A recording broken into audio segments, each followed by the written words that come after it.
Hello guys, இன்னைக்கு வைகுண்ட ஏகாதசி எங்கள் செட்டியூரணி பெருமாள் கோயிலில் வெள்ளி அங்கி சாத்தியிருக்கு பெருமாளுக்கு. அப்புறம் இது சுற்றி வர்ற சாமி சொக்கவாசல் சாமி இந்த இடத்துல பார்க்குறோம். அப்புறம் இது மார்க்கெட் பெருமாள் கோயிலில் நாங்கள் பூஜை புலஸ்காரங்கள் செய்தோம். ஹலோ ஃப்ரெண்ட்ஸ், இன்னைக்கு காலையில் ருட்டீன் என்னன்னு பார்க்கலாம் வாங்க. இன்னைக்கு காலையில் இந்த பருப்பு வேக வச்சுருக்கேன். பருப்பு வேக வச்சு கத்திரிக்காய் உருளைக்கிழங்கு போட்டு சாம்பார். கத்திரிக்காய் கழுவிருக்கீங்களா? கழுவி இந்த தண்ணியில் கழுவி தான் போட்டுருக்கேன். என்ன வீட்டில் காய்ச்ச கத்திரிக்காயா இல்லை கடையில் வாங்கினது தான்.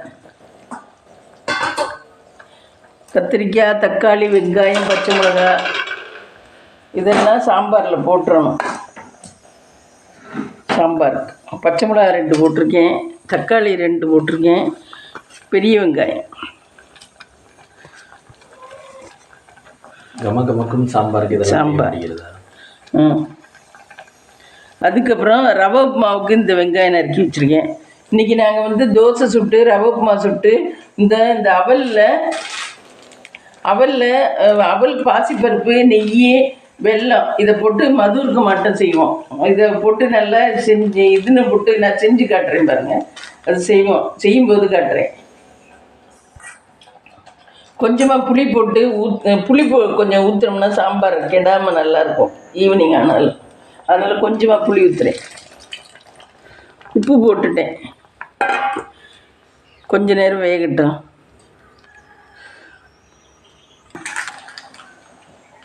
ஃப்ரெண்ட்ஸ், இன்றைக்கி ரவை உப்புமா செய்யலாம். ரவை உப்புமா, தோசை, உக்ரா. இதுதான் இன்னைக்கு வைகுண்ட ஏகாதசி. எல்லாரும் கோயிலுக்கு போயிருப்பீங்க நம்புகிறோம். நாங்களும் கோயிலுக்கு போயிட்டு வந்துட்டோம். ஏமா? ஆமாம், நாங்களும் கோயிலுக்கு போயிட்டு வந்துட்டோம். இன்னைக்கு இந்த டம்ளரில் எடுத்துக்கலாம் ரவை.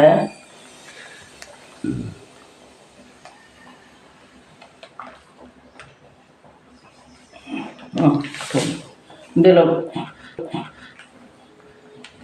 பெருமாளை செவிச்சுட்டு வந்துட்டீங்களா? ரவையை நல்லா வறுத்துக்கணும்.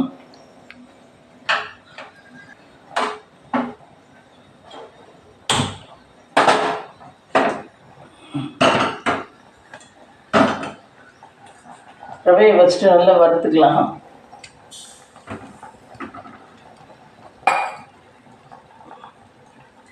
கரண்டி வேணுமா? அரி 2 இருக்கும்போது சாம்பார் கத்திரிக்காய் எல்லாம் கொஞ்சம் வேகணும். குக்கர் மூடி போடணும். இந்த குக்கரில் இருக்கு மூடி. இந்த மூடி போட்டு கத்திரிக்காயை வேக வச்சுக்கணும்.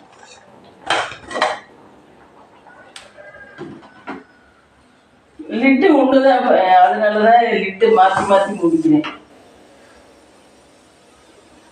லிட்டு 2 இருந்தால் இப்போ தேவையில்லை. லிட்டு ஒன்றுங்கிறதுனால மாற்றி முடிக்கிறேன்.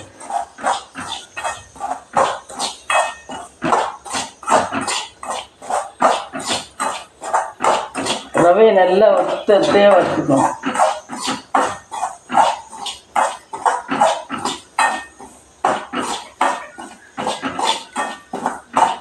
இன்னைக்கு இதெல்லாம் சாப்பிடணுமா?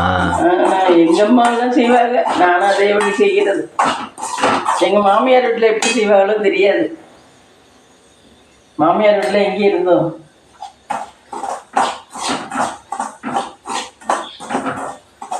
ஏன் ஆர்டினரியாக சாப்பிட்ற மாதிரி சாப்பிடக்கூடாதா? நாளைக்கு காலையில் சோறு தான் சாப்பிடணும். நாளைக்கு காலையில் பார்த்தீங்கன்னா சோறு தான் சாப்பிடணும். எங்கிட்ட வேறு நீ என்ன இலையை தூக்கி இதுக்குள்ள வச்சுருக்க? தட்டுகளே காணும். இங்கே பாருங்க, இலையை இதுக்குள்ள வச்சுருக்கேன். இதில் என்ன இருக்கு? தண்ணி தானே, இதில் வச்சுக்கோங்க.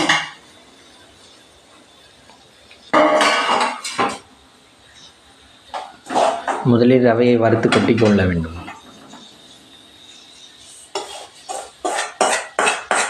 ரவையை வறுத்து கொட்டிட்டாச்சு. இப்போ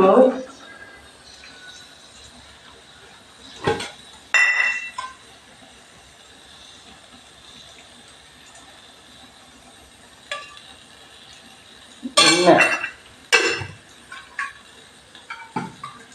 கடுகு, உளுந்தம் பருப்பு, கடலை பருப்பு,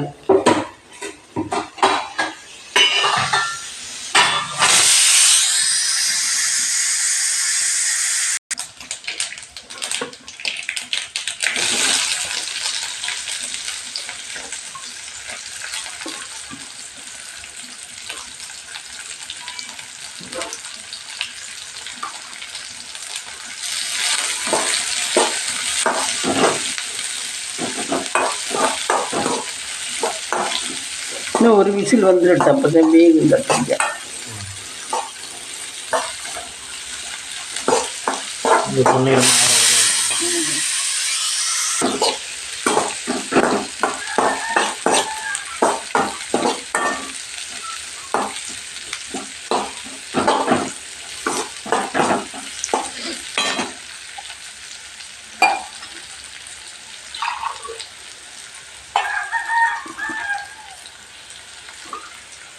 இது என்ன செய்து கொண்டிருக்கிறீர்கள் வெள்ளிக்கண்ணம்மா?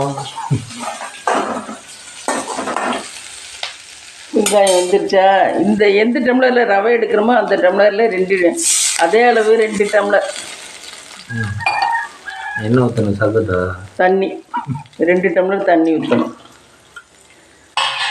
சர்பத்து ஊற்றினா ரவையை உப்புமாவை வராது, அது வேறு ஏதாவது வரும். ஊற்றி வச்சோமா, இப்போ கொஞ்சம் உப்பு போடணும்.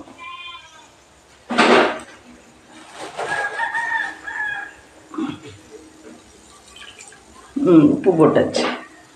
இப்போ இந்த கொதிச்சோன்னா ரவையை கொட்டி கிளற வேண்டியதுதான். ரவை உப்புமா ரெடி. கொஞ்சம் தள்ளிக்க மதுர்க்கத்துக்கு செஞ்சுக்கிறேன். சாம்பார் இருக்கட்டும். மதுர்க்கத்துக்கு இந்த பாசிப்பருப்போட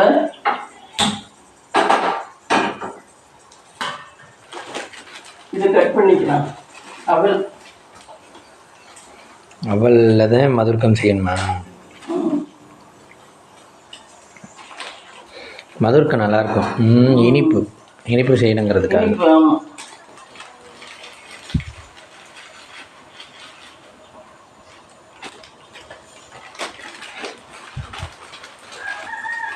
அவளும் பருப்புமா? அவளும் பாசி பருப்பும், கொஞ்சம் நெய், கொஞ்சம் வெல்லம், நாட்டு சக்கரை வேணாலும் போட்டுக்கலாம்.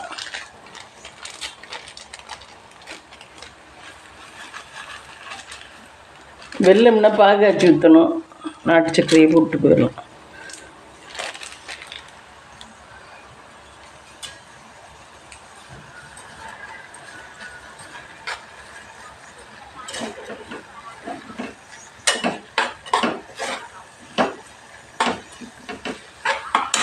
கொஞ்சம் தண்ணி ஊற்றணும்.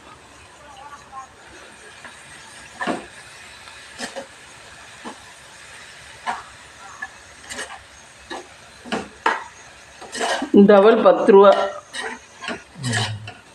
ஒரு பாக்கெட்டா 2 பாக்கெட்டா? 2 பாக்கெட்டும் 20 ரூபா. அவர் காசு கொடுக்காம சில்லறை இல்லைன்ட்டாரு. ரவை அதில் கொட்டணுமா?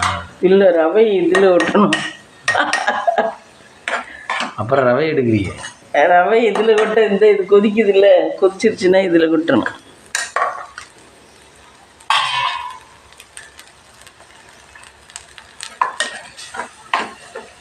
இது கொஞ்சம் அவல் வேகணும்ல, நாட்டு சர்க்கரை கொஞ்சம் போடுமா.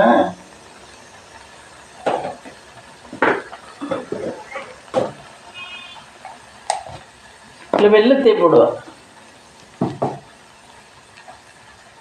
இவர் ரவை இதுன்றுச்சு. ரவை இப்படி கொட்டிட்டு கொட்டும்போதே இப்படி இதாக பண்ணிக்கணும். பண்ணிக்கிட்டு ரவை உப்புமா எப்படி ஒத்தையாக வரும்னா, இங்கே பாருங்கள், கொட்டும்போதே நம்ம கட்டிப்படாமல் இப்படியே கிளறிக்கிட்டே லைட்டாக கொட்டி விடணும். கொட்டி விட்டோன்னா கட்டி விடாமல் வரும். கொட்டி முடித்த உடனே சிம்மில் வச்சுக்கிட்டோணும்.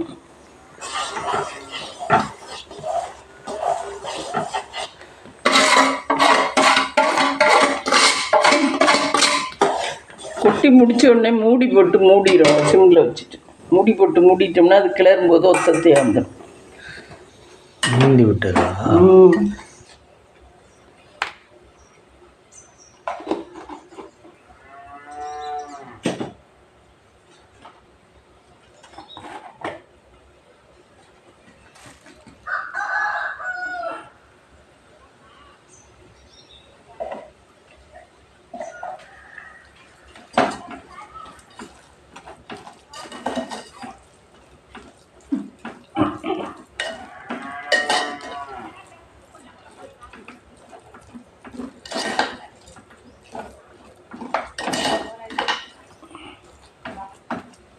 கொஞ்சோண்டு தண்ணி ஊற்றுமா.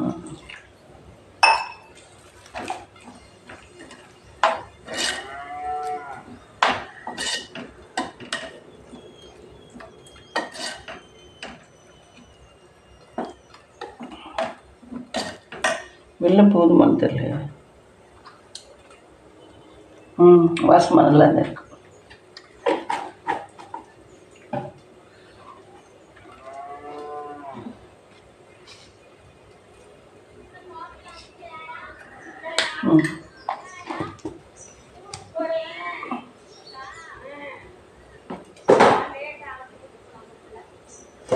ஊருக்கு போதும் கிளம்பி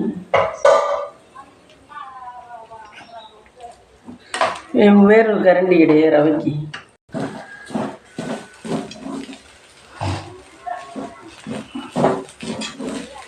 ரவையை கட்டு. இங்கே பாருங்க ஃப்ரெண்ட்ஸ், இப்படி கிளறணும். கிளறணும்னா உப்புமா நல்லா புழு புழுன்னு வரும்.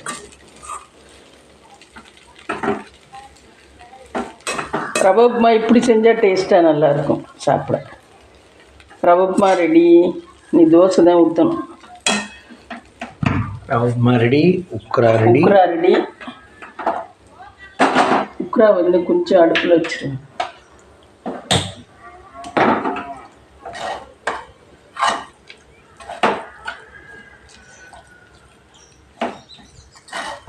தாளிச்சு ஊற்றிடும். தாளிச்சு ஊற்றணும். நெல் கரண்டி எடுத்துட்டு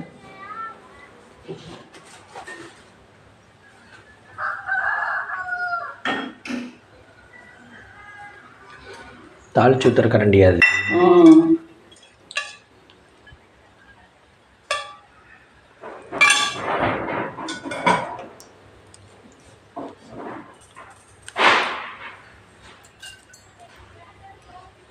பெருங்காயம் கொஞ்சம் போட்டு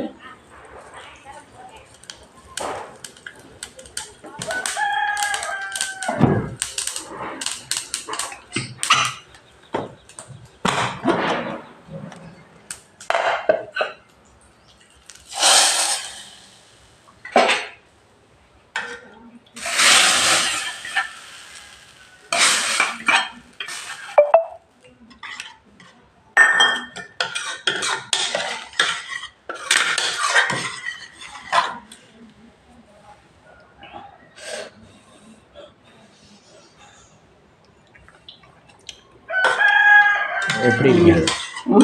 சூப்பராக. கொஞ்சம் உப்பு தான் வேணும் போதும். இன்னும் ஒரு கொதி விட்டோம். கொஞ்சம் உப்பு போடுறேன். கொஞ்சம் உப்பு பத்தாது.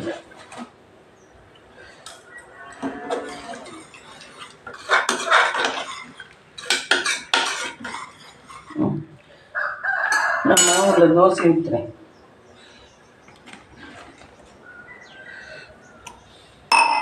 உங்கள்கிட்ட தோசை ரெடியாக போகிறது.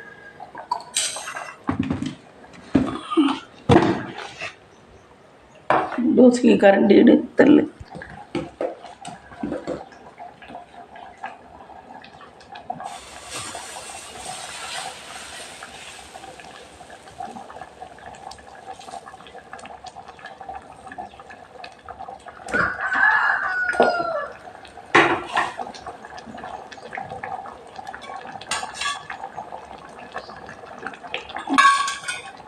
சாம்பார் போதும், கொதிச்சிருச்சு.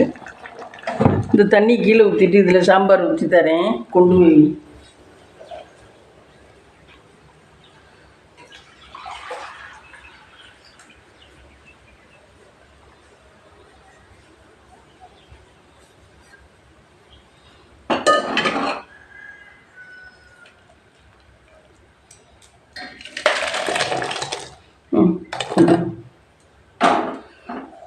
கரண்டி இந்த தோசை கொண்டாடுறேன். இதை ஃப்ரிட்ஜுக்குள்ளே போடணும். இதை கழுவிட்டு போடணும். இது கழுவும் இருக்கட்டும். இதை மட்டும் கொண்டு போ. ரவை உப்புமா, சாம்பார், சுட சுட தோசை. இது மதுர்க்கம் அவல் போட்டு பாசிப்பருப்பு போட்டு செய்கிறது. நல்லா இருக்கும். இன்றைக்கி வாழை இலையில் சாப்பிட போகிறோம். இன்றைக்கி இலையில தான் சாப்பிட போகிறோம் விரதமாக. இந்த வீடியோ பிடிச்சிருந்தா இப்போ தான் காலை டிஃபனே சாப்பிட போகிறோம். இந்த வீடியோ பிடிச்சிருந்தா லைக் பண்ணுங்கள், ஷேர் பண்ணுங்கள், கமெண்ட் பண்ணுங்கள், சப்ஸ்கிரைப் பண்ணுங்கள்.